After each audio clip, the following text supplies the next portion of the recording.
무극담노 종신기 천마편 제101화.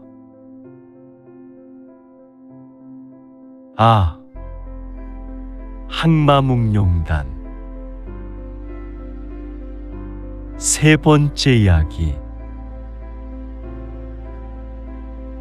도산대도의 두 눈은 짙은 혈광으로 번쩍이고 그의 입꼬리는 양옆으로 올라가 지옥도의 아수라와 같은 모습이었다. 그의 두 눈에서 나오는 빛은 분명히 흉광이었다. 도산대도는 거대한 대도를 휘두를 때마다 도풍이 일어나 뇌전마가의 무사들이 효과적으로 형성한 검진을 흩어놓을 만하였다. 그의 일도에 도장 바닥이 일어나 주변으로 날아가 뇌전마가의 무사들이 쌍수를 마구 휘둘러 방어하게 하였고,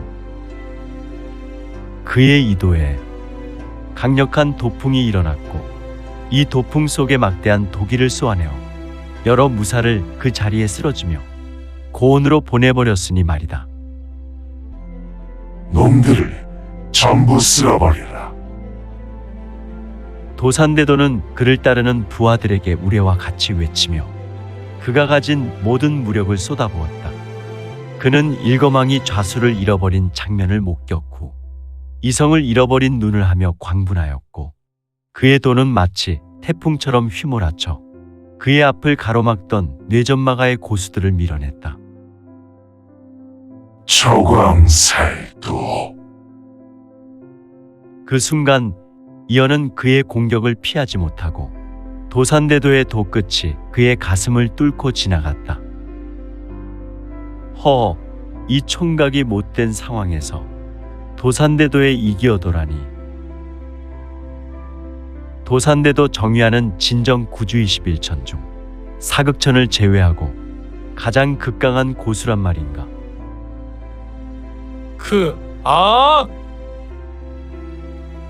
이어는 비명을 지르며 공중으로 날아갔다. 그는 뒤로 신속하게 날아가며 허름한 도장의 벽을 뚫고 나가 떨어졌다. 그 순간 그의 눈에서 생명이 사라지는 듯한 빛이 점차 흐려져 갔다. 이언의 가슴은 어른 머리만한 구멍이 나 있지 않은가. 이언이 도산대도의 거대한 검을 맞고 날아가는 모습을 본 이가주는 순간적으로 광분했다.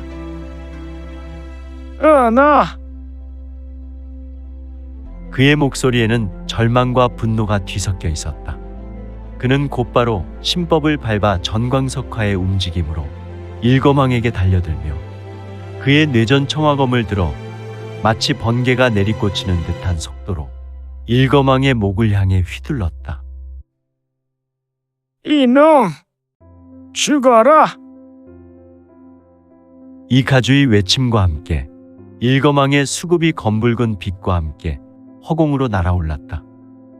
머리를 잃은 그의 몸이 그 자리에서 힘없이 무너져 내렸고 그곳에 피가 튀며 어두운 바닥을 적셨다. 그러나 도산대도는 그 순간 이 가주를 노리고 이미 기민하게 움직이고 있었다. 그의 도가 휘둘러지며 이 가주에게로 다가왔고 그들은 마치 두 마리의 용이 하늘에서 싸우는 듯한 격렬한 전투를 벌였다. 이 가주는 뇌전검을 전개하며 도산대도의 공격을 방어했지만 도산대도의 압도적인 무력은 그를 점차 밀어붙였다. 두 사람 사이의 붉은색 불똥과 은색 뇌기가 사방으로 비산했는데 이제 이 싸움은 더욱 가열차게 난전으로 접어들며 도장의 벽이 무너지고 주변이 혼란스러워졌다.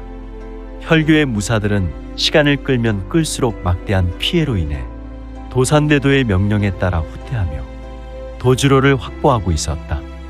도산대도는 전장의 중심에서 이 가주와 마지막 검격을 주고받으며 순간적인 기회를 잡아 빠르게 도주로로 몸을 날렸다. 이놈들! 다시는 내 눈앞에 나타나지 마라! 이가주는 마지막으로 분노에 찬 외침을 내지르며 도산대도를 노렸지만 그의 공격은 허공을 가르고 말았다. 다만 도산대도의 산발인 머리칼이 몇 가닥 공중에 날릴 뿐이었다. 도산대도 정유한과 몇 남지 않은 혈교의 잔당들은 어둠 속으로 사라져갔다. 잠시 후 이가주는 헐떡이며 도장 한가운데에 서 있었다. 그의 눈은 붉게 충혈되어 있었고 그의 얼굴과 손에는 아직도 일거망의 피가 묻어 있었다. 그의 아들 이온이 쓰러져 있는 방향으로 달려가려 했지만 그의 몸은 이미 지친 상태였다.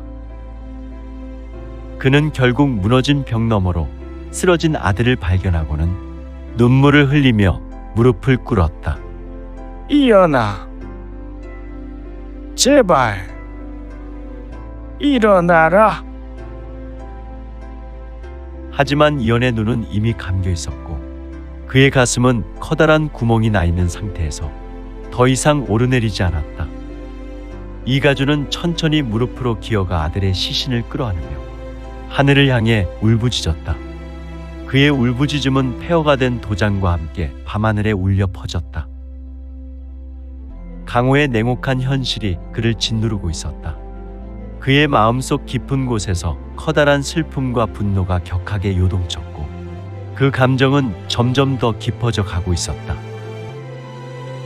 그날 밤 낙양의 어둠 속에서는 피비린내와 함께 신교와 혈교의 숙명은 소용돌이 속으로 휩쓸리고 있었으니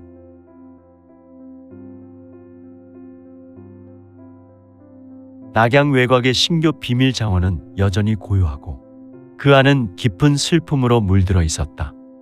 장원의 중심에 있는 삼호정에는 이연의 위패가 놓여 있었고 그 앞에는 광명자사 이가주가 무릎을 꿇고 있었다. 이가주는 그곳에서 여러 날을 지새우며 식음을 전폐한 채 아들의 넋을 위로하고 있었다. 그의 얼굴에는 극심한 고통이 서려 있었고 그의 눈은 충혈된 채 고정된 시선으로 위패만을 응시하고 있었다. 그는 자신의 아들이 다시는 돌아오지 않을 것을 알고 있었지만 마음속 깊은 곳에서는 여전히 그리움을 떨쳐낼 수 없었다. 열흘이란 시간이 지났지만 이가주는 자리에서 한 걸음도 움직이지 않았다. 주변의 신교 무사들은 그의 곁을 지키며 그에게 다가가 위로할 수 없었다. 이 가주의 존재감은 그들의 마음마저도 무겁게 짓눌렀다. 어떤 무사도 그의 앞에 다가가 말을 건넬 엄두조차 내지 못했다. 이 가주의 얼굴에는 살아갈 힘마저 잃은 듯한 절망이 가득했다. 이러한 사실을 하늘도 알았던가. 장원의 하늘은 늘 회색빛 구름에 가려져 있었다. 비가 내릴 듯 말 듯한 그 흐린 날씨 속에서 이 가주의 마음은 더더욱 무거워졌다. 바람이 불 때마다 삼호정의 나무와 녹색의 잔디는 바스락거렸지만 그것마저도 이 가주에게 애도의 소리처럼 들렸으니 그러던 어느 날 10만대산 종산에서 급히 낙양으로 향한 천마 류지역이 장원에 도착했다. 그는 여러 밤낮을 쉬지 않고 달려왔고 그의 얼굴에는 피로가 묻어 있었지만 그의 눈빛은 결연했다. 그동안 많은 전투를 거쳤고 그 또한 수많은 동료의 죽음을 보아왔지만 이번만큼은 그의 마음속 깊은 곳까지 흔들렸다. 류지역은 장원에 들어서자마자 곧장 삼호정으로 향했다. 장원의 문지기가 그의 모습을 보고 고개를 숙이며 소리쳤다. 천마 교주님께서 오셨습니다. 이가주는 그 소리를 듣고도 미동조차 하지 않았다. 그의 얼굴은 여전히 아들의 위패를 바라보고 있었다.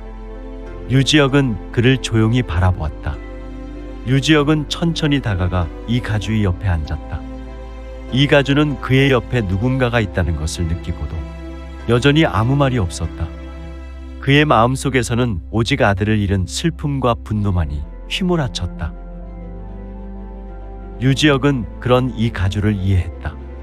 그의 마음속 깊은 곳에서부터 우러나오는 슬픔을 느끼며 그는 그저 옆에 앉아 함께 시간을 보내기로 했다. 때로는 말이 필요 없는 순간이 있었다. 그저 그 슬픔을 함께 느끼고 그 무거운 시간을 나누는 것이 필요할 때가 있었다. 슬픔의 공감. 이윽고 류지혁은 몸을 돌려 이 가주의 어깨를 가볍게 안아주었다. 그의 손길은 따뜻했고 그의 마음은 무겁게 가라앉아 있었다. 이 가주의 눈에는 눈물이 고였고 그 눈물이 뺨을 타고 주르륵 흘러내렸다. 류지혁은 그 눈물을 닦아주지 않았다. 그는 그저 이 가주가 스스로 울 수 있도록 옆에서 함께 있었다. 말이 필요 없었다. 오직 그들의 마음이 서로의 슬픔을 나눌 뿐이었다. 조용한 바람이 사무정을 스쳐 지나갔다. 그 바람 속에서 두 사람의 마음은 더 깊은 곳으로 가라앉아 갔다. 이 가주의 손은 여전히 떨리고 있었다. 그는 마침내 아들의 이름을 부르며 오열하기 시작했다. 은아, 내가 정말 나를 이리 두고 떠난 것이냐? 이 가주는 마침내 그의 입을 열었고 그의 목소리는 갈라져 쇠 긁는 소리가 났다. 그의 눈에서 끊임없이 눈물이 흘러나왔고 그의 손은 떨리고 있었다. 그 손끝에는 아직도 아들의 온기가 남아있는 듯했다. 류지혁은 그런 그를 안아주며 그저 고개를 끄덕였다. 좌사, 함께 우십시다. 류지혁은 조용히 말했다. 그의 목소리는 낮고 그의 눈에는 깊은 슬픔이 서려 있었다. 그는 더 이상의 말을 하지 않았다. 그의 눈에서는 눈물이 흘러내렸고 그는 이 가주와 함께 그 자리에 앉아 시간을 보냈다. 밤이 깊어갈수록 그들은 조용히 앉아 서로의 슬픔을 나눴다. 어둠 속에서 두 사람의 모습은 마치 그림처럼 고요했다. 류지혁은 슬픔에 잠긴 이 가주를 보며 강호에서의 수많은 전투와 죽음을 떠올렸다. 그 순간 그는 모든 것이 부질없다는 생각이 들었다. 복수와 혈투로 가득한 길은 끝이 없고 남은 것은 슬픔뿐이었다. 그는 아들이 없는 이 가주 옆에서 더 많은 말을 하고 싶지 않았다. 다만 형제의 곁을 지키며 그의 슬픔을 나누고자 했다.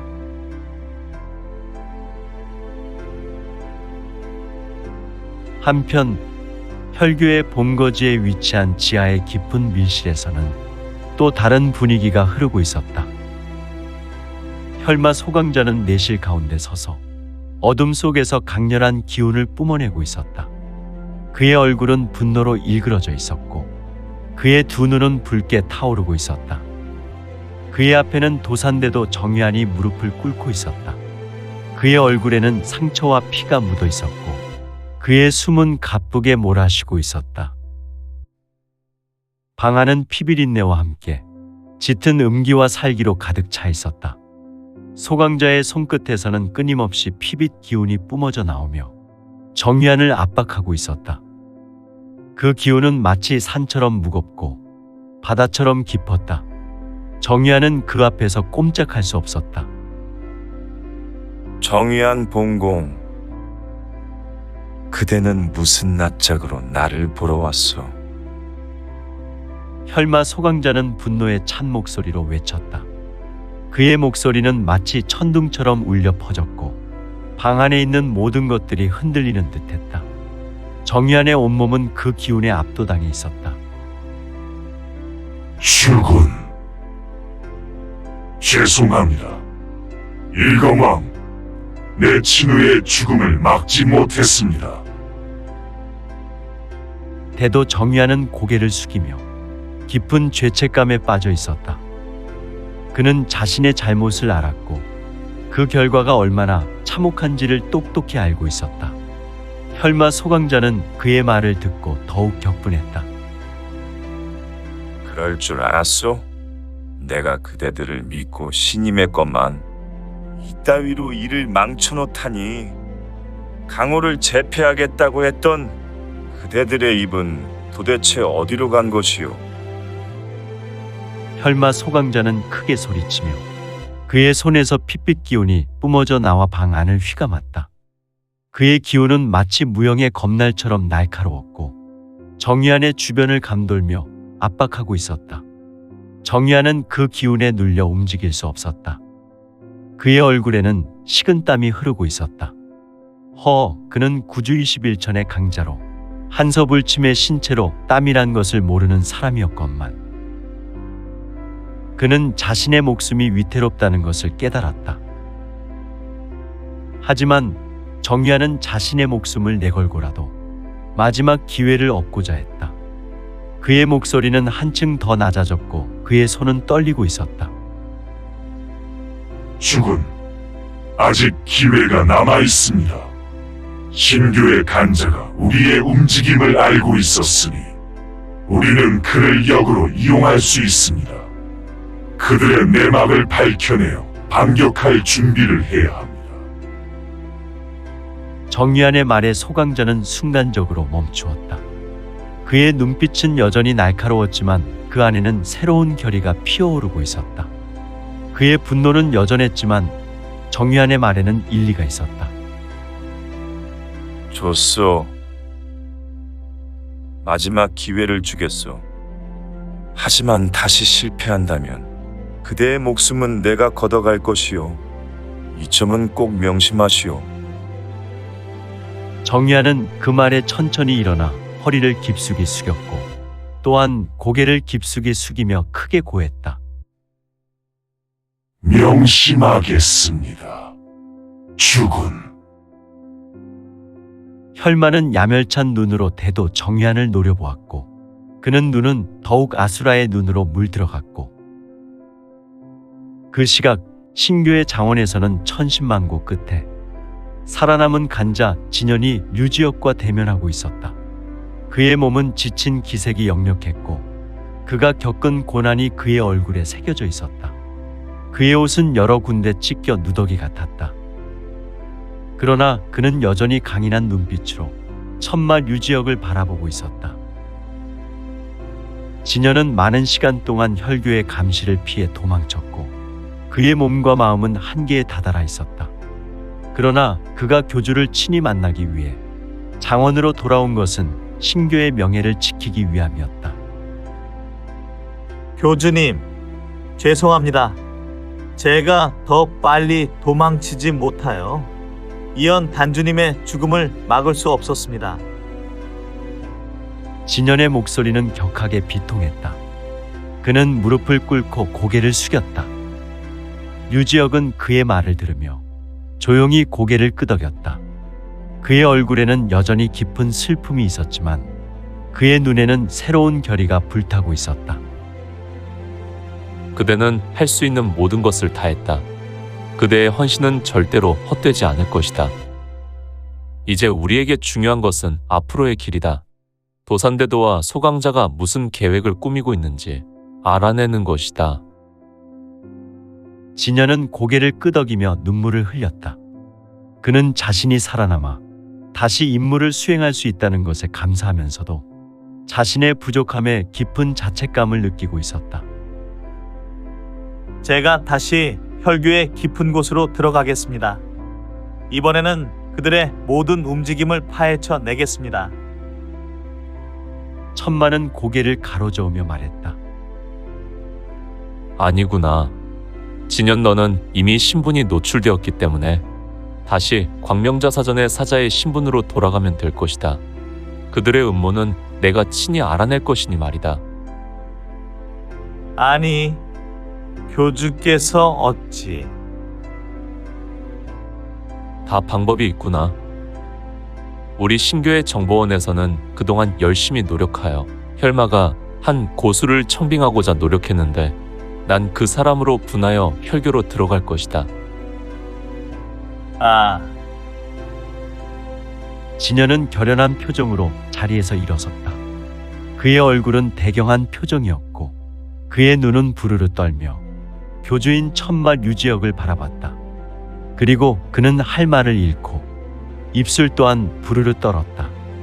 이를 인자한 눈빛으로 보던 류지역은 황금 미소로 화답하고 있었으며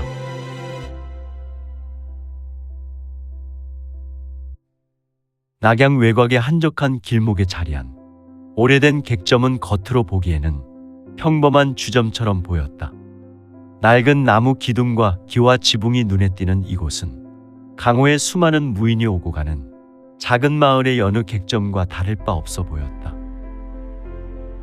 그러나 이 객점은 그저 평범한 장소가 아니었다.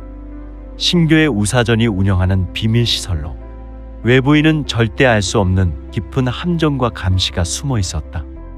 우사전은 마원과 협력하여 이러한 객점을 전국 수백 곳에 설치 운영하고 있었다. 이 객점은 사실 마원의 주요 업무였던 중원의 정보를 모으는 곳이기도 하였으니 아무튼 이곳은 오직 신교의 신뢰를 받는 자들만이 이곳의 실체를 알고 있었고 이곳을 드나드는 자들은 대부분 신교의 영향 아래 있었던 자들이었다. 이날 구주 21천 중 하나로 강호의 그 명성이 자자한 상관세가주 상관정량이 그의 가솔들과 함께 낙양으로 향하는 도중 이곳 객점에 머물게 되었다. 상관정량은 혈교의 소강자와 비밀리의 만남을 갖기 위해 낙양으로 가는 길을 택했다. 혈마 소강자는 몇 달 전부터 상관정량을 혈교의 편으로 끌어들이기 위해 끊임없이 노력을 기울이고 있었다. 상관정량은 소강자의 제안에 귀를 기울였지만 쉽사리 마음을 열지는 않았다. 소강자의 초청은 매우 정교하게 계산된 것이었다. 상관세가와 모용세가의 과거 갈등을 이용해 상관정량을 설득하려 했고 이는 상당히 효과적이었다. 상관정량은 오랜 세월 동안 모용세가에 대한 깊은 원한을 품고 있었다. 모용세가가 백리세가를 몰아내겠다고 약속하고도 약속을 지키지 않았기 때문이었는데 모용세가는 상관정량을 도구로 이용하고 나서 그를 배신했다. 이로 인해 상관정량은 모용세가를 향한 복수를 다짐하며 강호에서 독립된 세력을 키워왔고 이 복수의 기회는 혈교와의 연합을 통해 실현될 수 있으리라 판단했다. 상관정량이 혈교의 초청을 받아들인 것은 일생일대의 도박이었다. 그는 혈교의 소강자가 제시한 조건이 그리 나쁘지 않다고 생각했다. 그의 입장에서는 모용세가를 무너뜨리고 천하 5대 세가의 자리를 차지할 기회였다.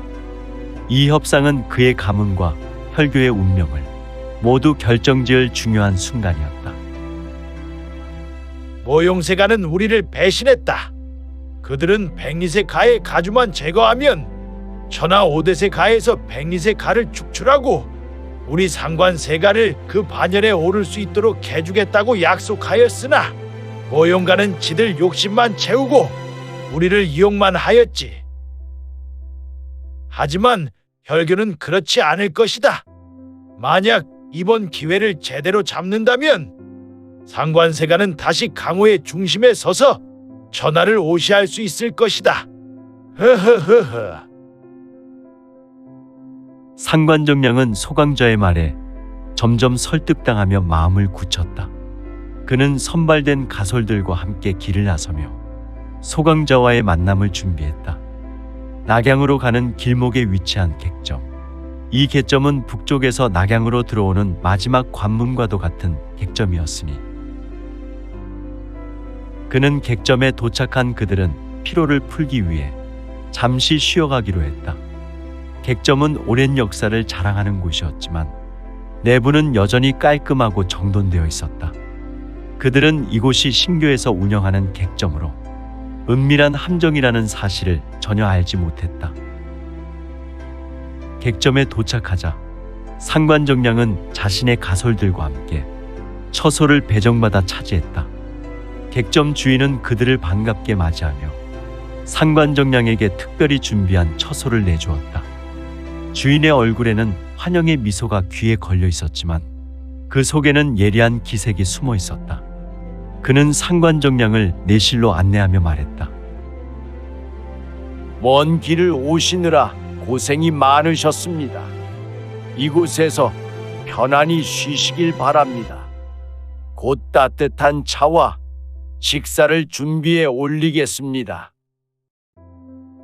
상관정량은 주인의 말을 듣고 가볍게 고개를 끄덕였다. 그러나 그의 눈에는 경계심이 서려 있었다. 그는 강호에서 수십 년간 수많은 음모와 배신을 경험해왔고 항상 조심하는 습관이 있었다. 그의 가솔들도 마찬가지로 긴장된 표정으로 주변을 살피며 각자의 자리를 잡았다. 잠시 후 객점 주인은 차를 들고 방으로 들어왔다. 주인은 조용히 상관정량에게 차를 권하며 말했다.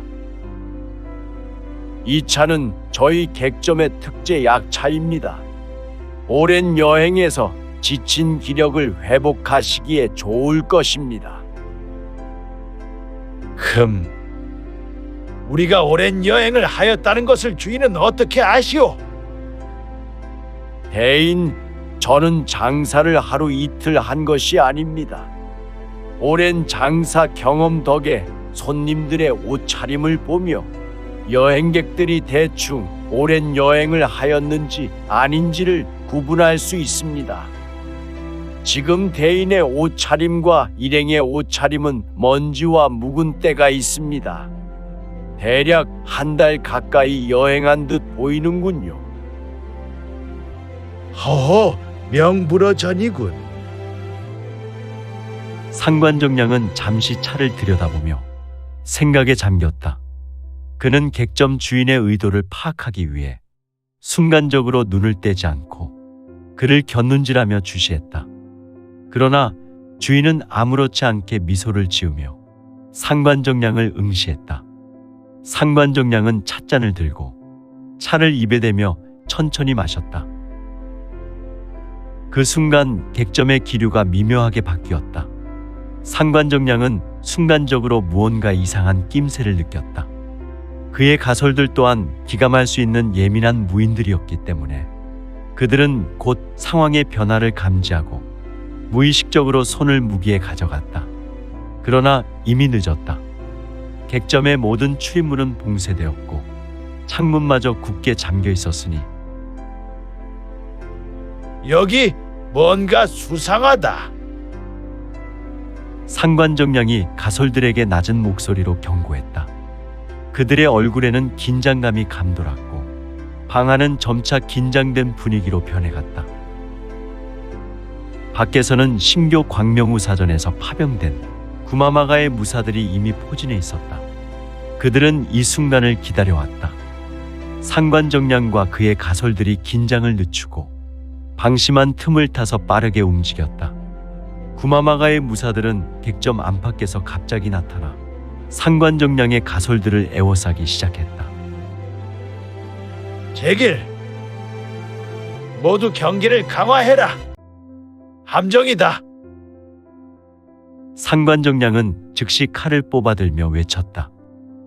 그의 가솔들도 무기를 뽑아들고 방어 태세를 취했다. 그러나 그들은 이미 포위당한 상태였고 적의 숫자는 그들보다 훨씬 많았다. 구마마가의 무사들은 일사불란하게 움직이며 상관정량의 가솔들을 하나씩 제압하기 시작했다. 무엇보다도 내실 벽면에서는 기막힌 암기들이 상관세가주와 가솔 무사들에게 쇄도하여 그들의 무력의 기운을 빼는 역할을 더하였으며 격렬한 싸움이 벌어지기 시작했다.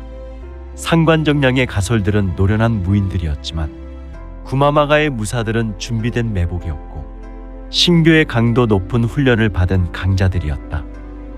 내실은 순식간에 피투성이가 되었고 소리 없이 수많은 무기가 교차하며 금소금이 울렸다. 이에 내실은 삽시간의 난장판이 되었다. 상관정량은 그의 검술로 상대를 제압하며 필사적으로 싸웠다. 그는 결코 쉬운 상대가 아니었다. 그의 검은 번개처럼 빠르고 산을 가르는 듯한 무게감이 있었다. 그는 한순간의 방심도 없이 싸웠지만 적들의 물량과 조직적인 공격은 그에게 점점 부담을 주고 있었다. 원래부터 상관정량은 괴산판이 아니던가. 그의 애병은 주판알로 원거리에서 적을 섬멸하는 것이 특기였으나 지금은 잠시도 여유가 없어 쌍수를 부지런히 휘두르고 그의 우수는 본인의 절기와 맞지 않게 가전 건법을 전개하고 있었다. 그나마 다행인 것은 상관세 가히 가전 건법도 강호에서 꽤 유명한 절기로 그는 적의 공격을 적절히 막아내고 있었는데 이때 객점의 구석에서 조용히 지켜보던 천마 류지혁은 상관정량의 모든 움직임을 주의 깊게 관찰하고 있었다. 그는 상관정량의 검수를 완벽하게 습득하기 위해 그가 사용하는 모든 기술과 검식을 주시하고 있었다. 그는 지금 당장 상관정량을 처치할 수 있었지만 그의 모든 절기를 흡수하는 것이 더 중요했다. 그때 상관정량은 갑자기 뒤를 돌아보며 류지혁을 발견했다. 그의 눈빛은 의심과 경계로 가득 차 있었고 그는 본능적으로 류지혁이 위험하다는 것을 깨달았다. 내 놈은 누구냐?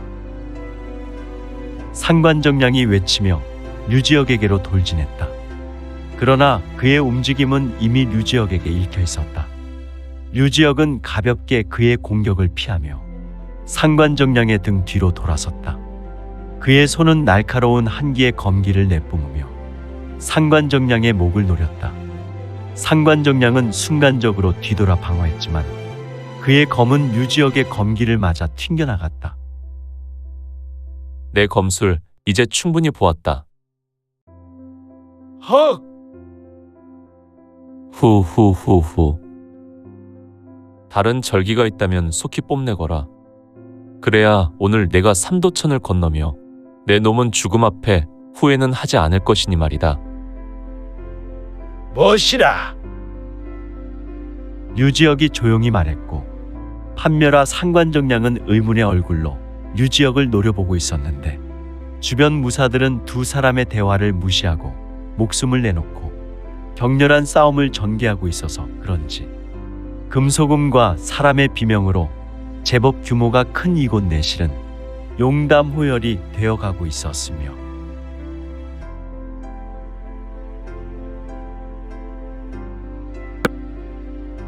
오늘 준비한 내용은 여기까지입니다. 내용이 좋으셨다면 좋아요, 구독 부탁드리고 더 많은 노력으로 보답하겠습니다. 오늘도 최고로 멋진 하루 되세요.